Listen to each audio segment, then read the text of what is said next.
unfoldment. Is being a vehicle for the Mahanta consciousness similar to channeling? Negative. It's being a vehicle for God. Now, I'm not God. I'm a human being like anyone else. But actually God invades your body and works through you. Do you know that he's working through you? Oh, yes. But it's not, at this level, it's not God itself. It's the essence of God, what we call the Holy Spirit or Spirit, Divine Spirit. Because it filters down through each level of heaven. Yeah, Christians have a different definition of the Holy Spirit than Eckankar. Let me come to you, Tal. You had these experiences yourself, that you had the spirit guides that came to you, you had out-of-body experiences. Just give us one of those experiences, bring us up to date, and kind of compare that with what you're hearing here. Let me say something first of all, and that is that India is full of experiences like Darwin just described. There are probably 50 million people in India that claim to have out-of-the-body experiences. There are any number of gurus like Kirpal Singh, Charan Singh, Sai Baba, and others who claim to have the same divinity, the same experiences, and there's a tremendous following in India of every one of them. This claim is not unique at all.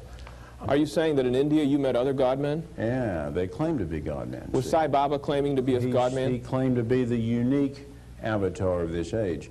And here's the question, dear friends. How do you decide which one is the real one? Do you flip dice? Do you stand on your head? Do you meditate backwards? Do you wait for the radiant appearance to appear? How do you judge the radiant appearance? All right, let's hold that question.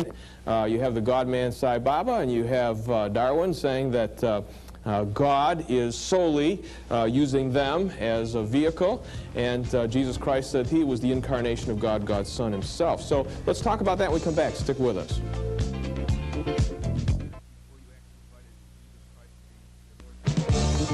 All right, we're back, and we're talking about these mystical experiences that you're hearing people across the country have. And here we have Sri Darwin Gross, a man who was the living Eckmaster and claims that God actually was using his body and speaking to other people like Harold Klemp that you saw just a little bit ago. And you were also saying you worked with a man, were the actual assistant, and people like the Beatles, the President of India, all kinds of people, 100,000 people at a time came into this man's presence where he did miracles for them. He claimed to be the God-man. You were right there experiencing these miracles. Tell us one of those experiences, and how did you sort this question out when you found out there were all kinds of other people saying they were the unique one? Yeah, it's a marketplace. Let me just say this briefly. I had occult experiences as a child, just like Darwin did. When I was 10, I got a Ouija board. That's when my out-of-the-body experiences began. In my teens, I got into psychic stuff. There was a number of things that happened, but I did have out-of-the-body experiences. I've got a different explanation for that now that we're going to get into. What it ultimately did, friends, is it drove me to India to be under someone who's got a following of 20 million people, who's a full-fledged miracle worker. And the whole point is, how do you judge? And I'm sure we're going to get to this, but the fellow that I was under, Sai Baba, used to materialize things. We had the brother, the Canadian actually the brother of the Prime Minister of Canada there, Trudeau, and we had the High Commissioner of Canada, and Bob was materializing things and giving them to them and saying, this was specifically for you, and it's got his name on it, not knowing that the man was coming there. Do you understand what I'm saying?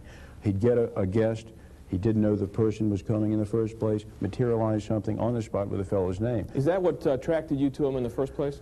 That was one of the things, because the claim is if you can perform miracles, then your mind is one with the overmind of the universe. Then it's the whole idea of man actually being God.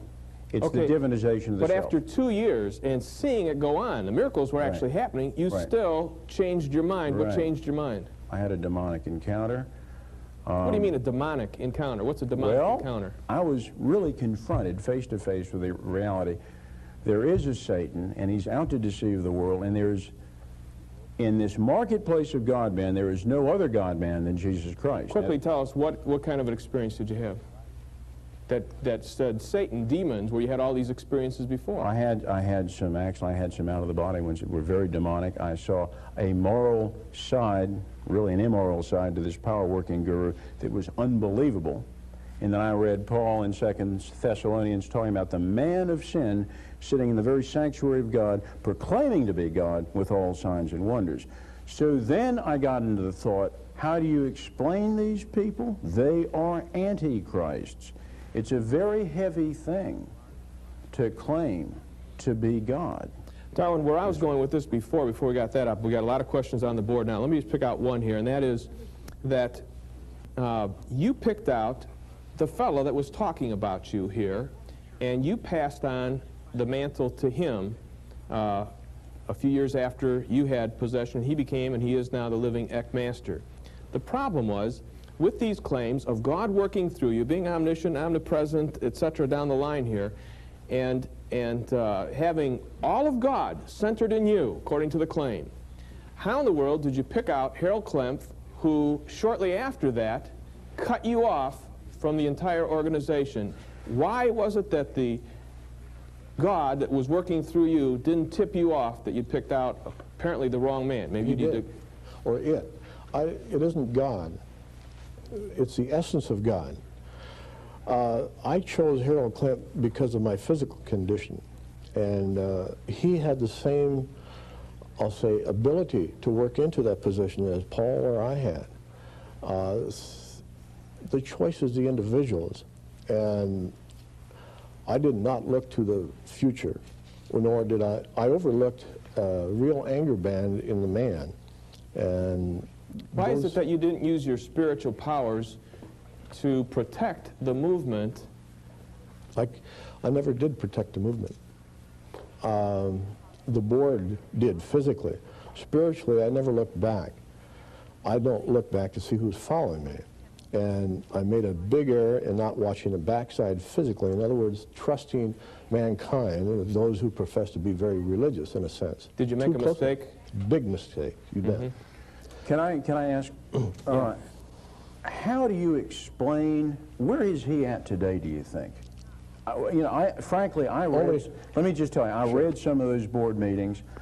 It looks to me like you were victimized. You got a raw deal in that August 7th, 1983 meeting. I mean, it seems to me you, by your own system, you gave him a lot, and you were stabbed in the back, and in fact, in your own words, you were crucified. That's what basically happened at that meeting, quickly for our people. We need to know what happened. I'm very, I know, well, but you need to tell us. It was an illegal takeover, quick and dirty meeting. It lasted about 5 minutes. There were secret meetings that were held previously. Right. And myself as the president, the chairman, or the secretary were not invited. And we asked certain questions. We were told, this is it. You know, the minutes had been passed out of their secret meeting. Some of the previous minutes were supposed to have been changed. And it's... there's some dirt under the rug, and I'm not here to... Yeah, and basically they cut off your mail from you, too. Oh, yes, very definitely. And if I can even say this, Harold, your old protege, actually accused you of being a black magician later. As you well know, in the Mystic World magazine, and he actually told people to take pictures of you down. I know you were irritated because people who you'd initiated by the thousands were cut off through this organization. It looks to me like he grabbed the organization. You're out. He's saying in articles that you're a black magician by innuendo. He doesn't say it directly. That's right. And then pretty soon as the summer of '83 went on, we see you kicked out of your house. You know, that happened. But the question then becomes, guys, and if I can, because we only got a minute left. Right. Is the fact is you've got two people, for all the folks in Eckankar, looking at two leaders. This is very unusual in any kind of spiritist group, isn't it? The fact is you got the two living guys that both were supposed to be the incarnation of the essence of God speaking through you, and you're still living. Not necessarily. The incarnation of God, I am no more a God-man than you or any other man or woman in this audience. It's just a small part of it. I've learned a few spiritual techniques and tools, but I do not dare misuse them.